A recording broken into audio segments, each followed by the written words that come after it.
এই ৰাজীৱ শদিয়া কোন হয়? কোনোবাই যদি মোক গালি দিয়ে মোৰ আপত্তি নাই, মই সঁচা কৈছো। ময়ো চিনি নাপাইছিলো কোন হয়। জুবিন গাৰ্গক বহুত নিউজ চেনেলে গালি খুৱাই আছে বৰ্তমান সময়ত যে ৰাজীৱ শদিয়াক চিনি নোপোৱাৰ কাৰণে। বন্ধুসকল সঁচা কথা কৈছো, ৰাজীৱ শদিয়া কোন আছিলে যদি জুবিন গাৰ্গেই চিনি নাপায় তেতিয়াহ'লে আমিনো ক'ত চিনি পাম, নহয় জানো? তেনেকুৱা ক্ষেত্ৰত জুবিন গাৰ্গৰ লগতো হ'ব পাৰে, কাৰণ কিয় যিবোৰ নিউজ চেনেলে এতিয়া জুবিন গাৰ্গক গালি খুৱাই আছে সেইবোৰ চেনেলে ৰাজীৱ শদিয়াক যেতিয়া জীয়াই আছিলে তেতিয়া কিয় ইমান লাইমলাইট নিদিলে? জীয়াই থাকোঁতেতো দিয়া নাছিলে। এইবোৰ আমি ক'তো আজিলৈকে দেখা নাই, টক ছোৱালীৰ বা নিউজ চেনেলে হওক বা য'তে নহওক এনেকৈ দেখা নাই। দেখিলেহে আমি চিনি পাম।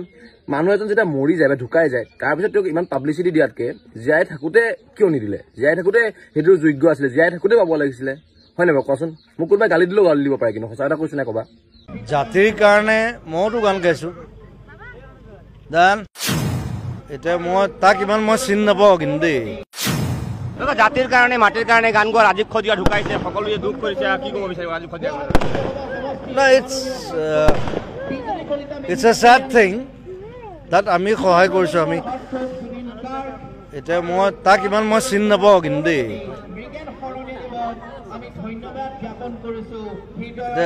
জাতিৰ কাৰণে মইতো গান গাইছো গান। বৰ্তমান অসমৰ যুৱ প্ৰজন্ম এটা ডাঙৰ বেমাৰত আক্ৰান্ত হৈছে, আৰু সেই বেমাৰটো হৈছে নায়ক বন্দনা বা হিৰো ৱৰ্শ্বিপিং। তেওঁলোকৰ জীৱনৰ আইডল বা মুখ্য নায়কজন কোনোবা সামাজিক দায়িত্ববোধ থকা শিষ্টাচাৰী, সংস্কাৰী বা কথা কওঁতে সংযত হোৱা ব্যক্তি নহয়। তেওঁলোকৰ জীৱনৰ মুখ্য নায়কজন হৈছে শিক্ষকৰ নামত কলংক, শিল্পী সত্তাৰ নামত অসভ্য, সামাজিক মাধ্যমত বা যিকোনো ৰাজহুৱা অনুষ্ঠানত স্পষ্টকৈ অশ্লীল শব্দ প্ৰকাশ কৰা কিছুমান হাইলি কোৱালিফাইড ফেমাছ ব্যক্তি। এতিয়া কথা হ'ল, এই ব্যক্তিসকলে যাকে তাকে যেতিয়াই মন যায় তেতিয়াই যি টি বকি ব্যক্তিগত আক্ৰমণ কৰে, আৰু তেওঁলোকৰ অন্ধ অনুৰাগীসকলে বাহ বাহ বুলি হাত চাপৰি মাৰে। আৰু এওঁলোকৰ এই দপদপনিৰ চিকাৰ হোৱাৰ ভয়তেই সমাজৰ গণ্য মান্য ব্যক্তিসকলে সামাজিক দায়িত্ববোধ পাহৰি মনে মনে থাকে। স্বামী বিবেকানন্দই কৈ গৈছে, the idol of the youth defines the future of the country. অৰ্থাৎ যুৱ প্ৰজন্মই যাক আইডল হিচাপে গ্ৰহণ কৰে তেওঁলোকৰ সেই চিন্তাই দেশৰ ভৱিষ্যত নিৰূপণ কৰে। গতিকে কথাবোৰ অলপ ভাবি চাব। আমাৰ মানুহবোৰৰ ৰুচিবোধ কেতিয়াৰ পৰা ইমান নিম্ন খাপৰ হবলৈ ধৰিলে বুজি নাপাওঁ। জাতিৰ কাৰণে মইতো গান গাইছো গান, এতিয়া মই তাক ইমান মই চিনি নাপাওঁ কিন্তু দেই। জাতিৰ কাৰণে মাটিৰ কাৰণে গান গোৱা ৰাজীৱ শদিয়া ঢুকাইছে, সকলোৱে দুখ কৰিছে, কি ক'ব বিচাৰিব ৰাজীৱ শদিয়া? না, ইটছ এ চেড থিং তাত আমি সহায় কৰিছোঁ। আমি এতিয়া মই তাক ইমান মই চিনি নাপাওঁ কিন্তু দেই।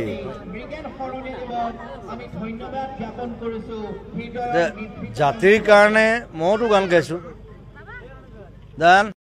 এই ৰাজীৱ শদিয়া কোন হয়? কোনোবাই যদি মোক গালি দিয়ে মোৰ আপত্তি নাই, মই সঁচা কৈছো। ময়ো চিনি নাপাইছিলো কোন হয়। জুবিন গাৰ্গক বহুত নিউজ চেনেলে গালি খুৱাই আছে বৰ্তমান সময়ত যে ৰাজীৱ শদিয়াক চিনি নোপোৱাৰ কাৰণে। বন্ধুসকল সঁচা কথা কৈছো, ৰাজীৱ শদিয়া কোন আছিলে যদি জুবিন গাৰ্গেই চিনি নাপায় তেতিয়াহ'লে আমিনো ক'ত চিনি পাম, নহয় জানো? তেনেকুৱা ক্ষেত্ৰত জুবিন গাৰ্গৰ লগতো হ'ব পাৰে, কাৰণ কিয় যিবোৰ নিউজ চেনেলে এতিয়া জুবিন গাৰ্গক গালি খুৱাই আছে সেইবোৰ চেনেলে ৰাজীৱ শদিয়াক যেতিয়া জীয়াই আছিলে তেতিয়া কিয় ইমান লাইমলাইট নিদিলে? জীয়াই থাকোঁতেতো দিয়া নাছিলে। এইবোৰ আমি ক'তো আজিলৈকে দেখা নাই, টক ছোৱালীৰ বা নিউজ চেনেলে হওক বা য'তে নহওক এনেকৈ দেখা নাই। দেখিলেহে আমি চিনি পাম।